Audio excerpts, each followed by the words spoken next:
Welcome back, everybody, to Reclaiming the Power of Hip-Hop's Origins. So today, we're going to have a discussion with a super interesting man named Olad Aden, who is a German African-American street social worker. He is a number of different things: photographer, videographer, based in Berlin, and he has facilitated a number of youth exchange programs like the Bronx-Berlin Connection, and he does a lot of social work and teaching artists in terms of conducting projects like Zwischenwelten, which is a program in a youth detention center in Berlin. And in addition to a number of cultural programs all over the world. And so he has a project that is a full-length documentary about a Berlin-based street outreach program. And we're gonna watch a short video, and I'm gonna allow him to elaborate more and we're gonna ask some questions and have a discussion about his work. So without further ado, let's watch this intro video to his documentary. Ich freue mich am meisten, dorthin zu gehen, Bronx, Harlem. Also ich stelle es mir voll vor in New York. Hip-Hop ist wirklich auch eine Brücke. Ich spüre diese Harmonie und ich liebe das einfach, dieses Gefühl. So. Und Musik ist mein Leben, ich rede 24/7 nur von Musik.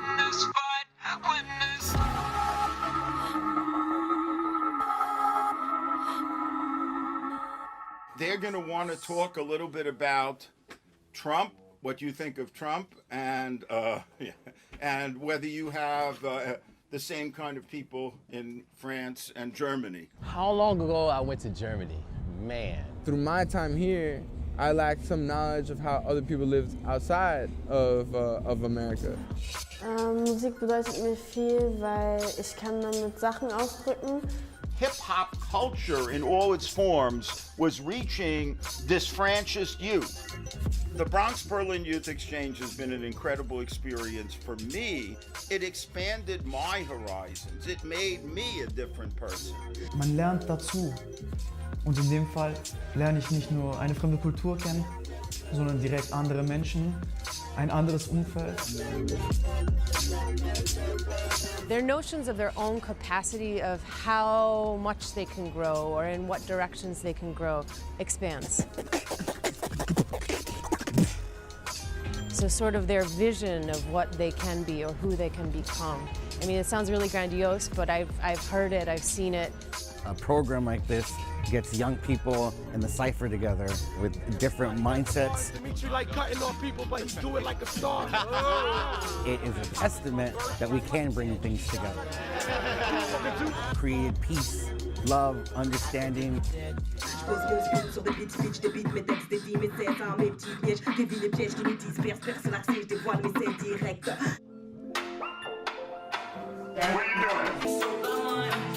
But it was my choice.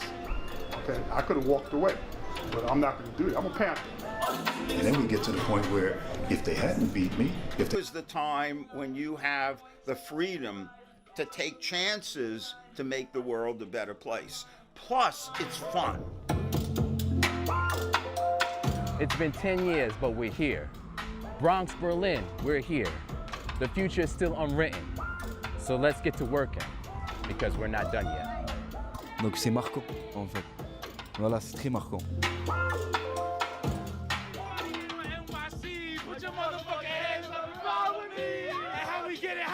If y'all don't know what it is, it's like Legendary front to back. If you love it, where you at? Say hell yeah. Hell yeah. If you loving the cypher, then throw your fist up. What? If you loving the cypher, then throw your fist up. So welcome to the stage, Olad Aden.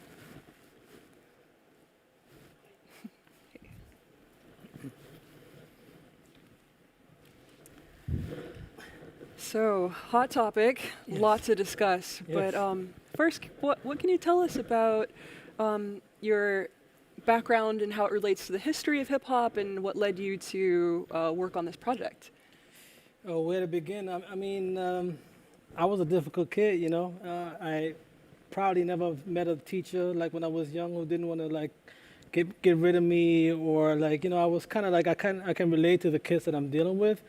And so hip hop was always part of my life in some way, you know. Like my friends were rhyming, we were, you know, like sitting in basements analyzing Tupac and Biggie lyrics, and, you know, everybody was like, I don't know, smoking and whatever, you know, getting in trouble.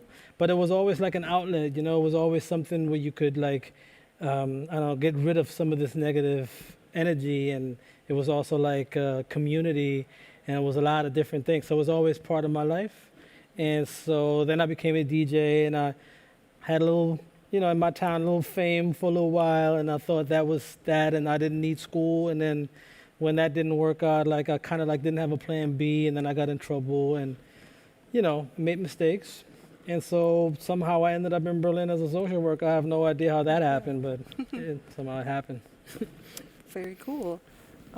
And why is this kind of work important to you, and how does it relate to? I mean, you have a lot of different interests, and how this ties into police brutality to Black Panthers. And can you talk a little bit about that? Sure. I mean, I came to Berlin in 2003. We had President Bush in office at the time, and I thought that was probably the worst it could ever be. Little did I know that Toupee Fiasco was going to come along at some point. But anyway, yeah, so I got here, and I thought, you know, I had never worked with young people in Berlin or in Germany, and all of a sudden I was working in Reinickendorf at the time, and most of the kids that I was dealing with then were Turkish, you know, North African, you know, Arab countries and so forth, and I thought they were all going to just hate me because, you know, the bad American, and like, because the war was going on and all that. And it turned out to be the complete opposite, because they would always go right into hip hop. You know, I'm MC, Masaka, and I kill everybody on that level. And I thought, okay, you know, obviously there is a fascination.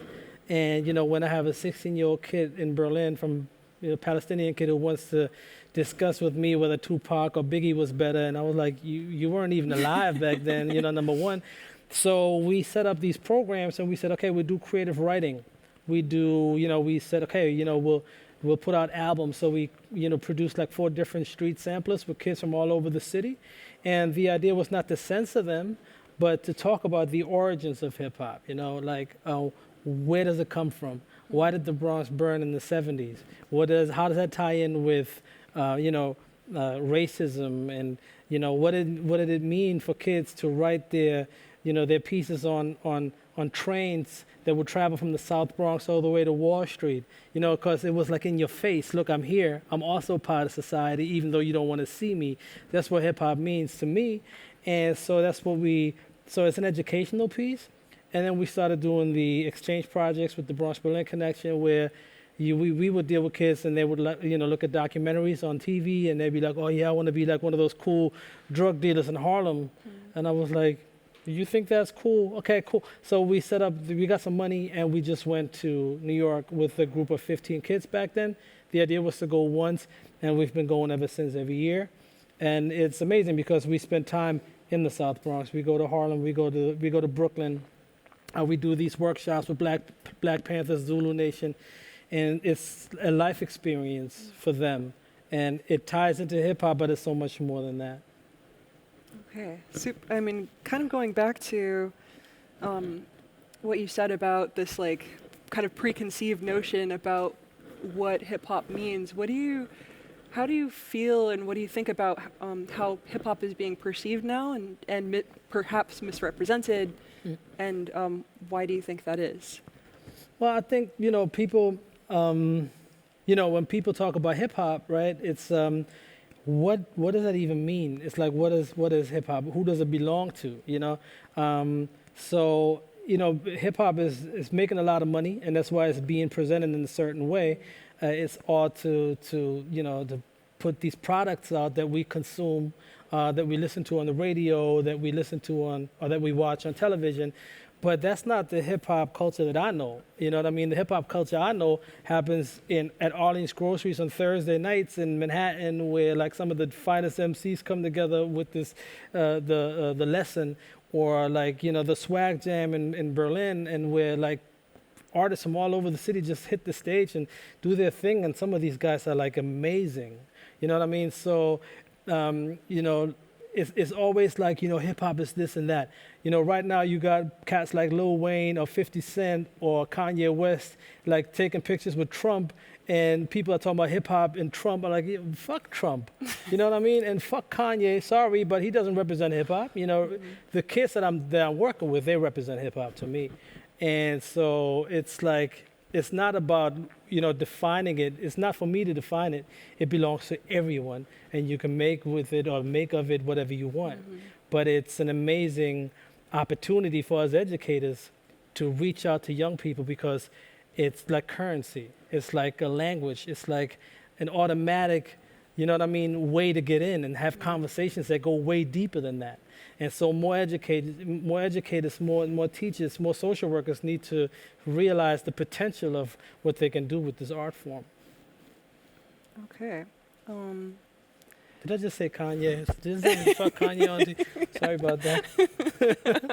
There's going to be a lot of comments, and we're going to have a continue to send in your questions and comments, because we're going to have an opportunity to ask him your questions directly. But I want to ask you why hip hop, and how can one achieve this this kind of sense of this feeling that you're talking about through hip hop, and how does one do that?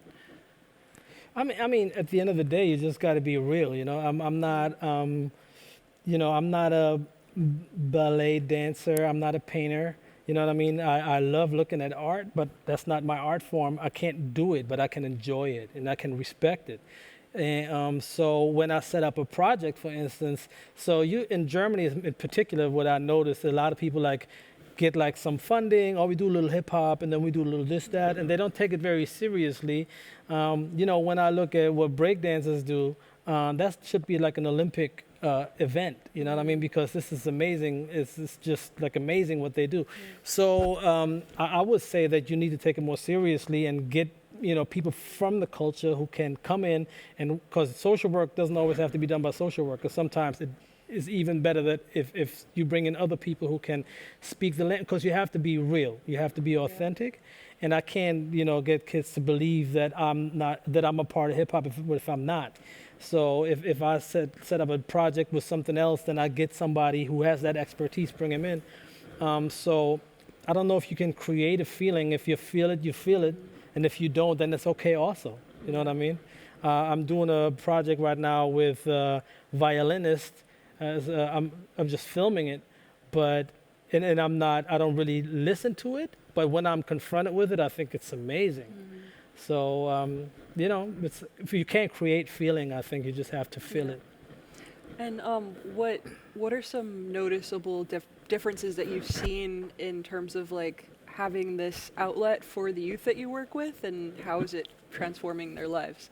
Yeah, it's where to begin. I mean, we started with saying, okay, come in, we'll rent studios, we do creative writing, and you can rap, you can write your own lyrics.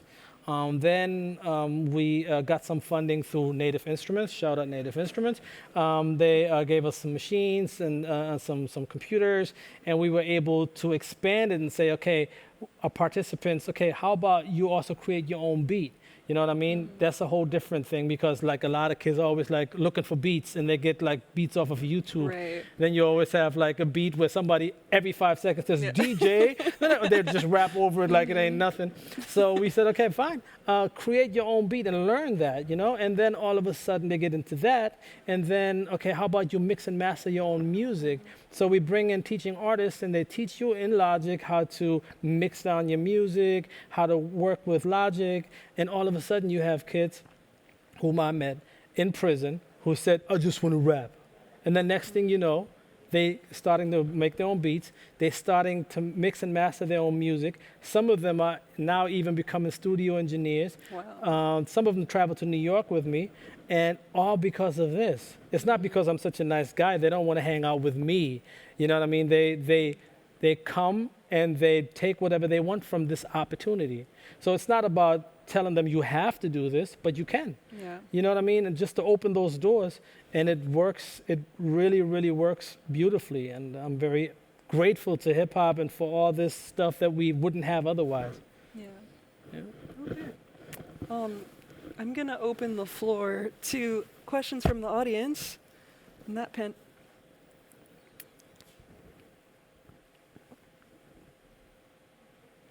Or I would if my app was working. Can we get a question from some of the users? Okay. Well, we still have a lot to talk about. So, in terms of what are you hoping to achieve through, or what kind of message do you want to leave an imprint when people see the full version of your film? Well, the film it's so unexpected because it was nominated to 4 film festivals. Wow. It ran in Montreal at the Black International Film Festival. It ran in LA. It ran in New York at the Hip Hop Film Festival, and it won the European Hip Hop Film Festival in Rome. Wow. By the way, I didn't get to none of those places because in Corona, like everything was just digital. So, I shot it with a young artist. Her name is Alcy. She's from Paris, France. She's an amazing filmmaker. And it was just sort of like telling the story of our last exchange, not the last one, the one before that in 2018. And I think it paints a pretty good picture of what happens when we say, okay, we do a youth exchange. But when we do a youth exchange, it starts maybe 10, 12, 11 months before we travel. And all of the work that goes into it, you know, to learn about the history of New York, the history of the South Bronx in particular, how hip hop was created. We met up with like the first DJ that invented the scratch, and he was telling us stories about how, you know, he was mixing his music and his mom came home yelling at him because the music was too loud. So he stopped the record player and he was listening to her. And when he listened to the tape, you know, because it was tapes back then, nobody knows what tapes are anymore, right? He thought, hey, that sounds cool. And he started like playing with that, and that's how the scratch was invented. You know, and we did a workshop with Dougie Fresh, who is like the beatbox icon. So, and these cats are still around, you know. So for us, it's like, okay, you know, when you deal with 17-year-old kids, they won't know who Dougie Fresh is. Yeah. They won't even know, they barely know who Jay-Z is, if that. So you have to prepare that so they understand who they're dealing with and what kind of icon they are right now talking to. So, yeah, and that's what the film shows. And I think because of what's happening in the U.S., it was nominated to all those film festivals because the last third of it is very heavy on what you also saw in the trailer, the police brutality workshops, and it all ties into all the police incidents that happened over the last year, which, by the way, have been happening for a lot longer than that. Right. They're just being filmed these days. So, I believe that's why I was nominated. Yeah. And in terms of like police brutality and how that integrates into hip hop culture and music, and what exactly are you covering in these workshops, and what kind of impact is that having? Well, first of all, I mean, a lot of the kids that are, or young people, I should say, that are coming with us are black and brown. So they either like have Arab or North African background. Some of them are Afro-German. So the first thing we do is really set up workshops where how you deal with NYPD if you should encounter them, because they're not like German police. Right. You know what I mean? So, because I want everybody to come home safely. And so to me, it's like they don't see a German tourist when they look at you. They see somebody who's homegrown, like an African-American kid from, I don't know, the South Bronx or something, and they will treat you as such. And they will ask the questions afterwards, you know what I mean? So we learned that in the first year. We had a group of our kids. You know, I always tell them all this stuff, and they're like, yeah, whatever. And they go to the liquor store, 4 of them, with MC. Her name is Piranha. She used to have a radio show on Fritz, and she's from Germany. She's blonde. So the 5 of them go to the liquor store. They get liquor, right, in a brown paper bag. Genius, because nobody will figure out that there's liquor in this bag. You know what I mean? Nobody ever thought of this concept before. So not only that, now they go in front of the liquor store and they do a cipher with their little brown paper bags drinking. Takes about like 2 seconds for NYPD to roll up, like whoop whoop, and they're like, rough. Get the fuck against that kind of stuff. And so then even Piranha thought she might be able to say something, and they're like, shut the. And then afterwards, when they took out their German passports, they eased up. Then it was cool. So it was sort of a shock moment, but it's dangerous. Yeah. It's dangerous. And when I go to New York, I'm not worried about gangs. I'm not worried about the South Bronx at 2 o'clock in the morning. I'm worried about NYPD and other things like that. Yeah, and those are conversations that are had in almost every black household. Yes. Just how to deal with and how to what to do in those situations. Yes. But we have a couple questions from the audience. Okay, do you have an exchange program with kids from New York? I do. We had 5 groups from New York and Berlin in the past. And right now we're doing a project, we're meeting again on Saturday, called the Cyber Cypher, New York, Berlin, because of Corona, we weren't able to go this year. Usually we would be on our way there in November, this month.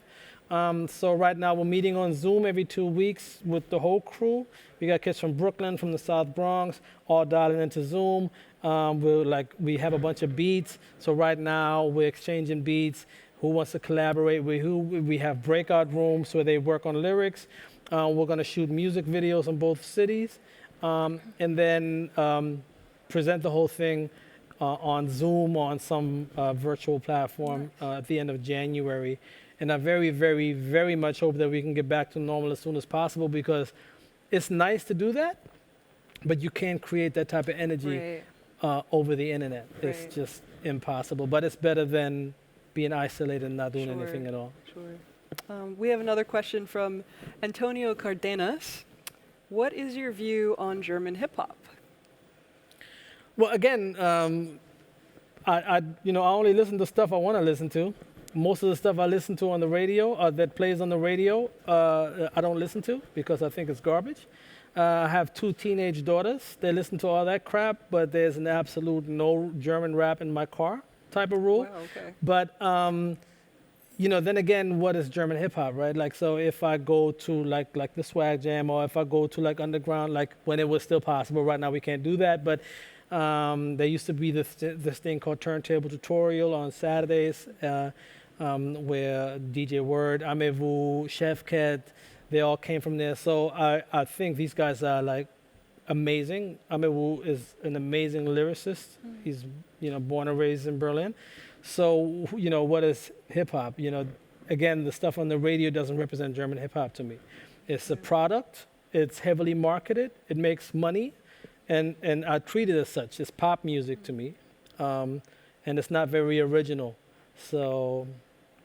But that's just my opinion, like everybody, if you like it, hey, it's cool, you know what I mean? It could also be, maybe I'm misunderstanding it. I don't know, maybe there's a genius in it that I don't see, but like the mainstream stuff I don't find very interesting, and I don't listen to it. Yeah, well, I guess there's no accounting for taste. Right, exactly. So that concludes our talk. Thank you so much, Olad, for that talk. It's great. Okay, cool. All right, thanks.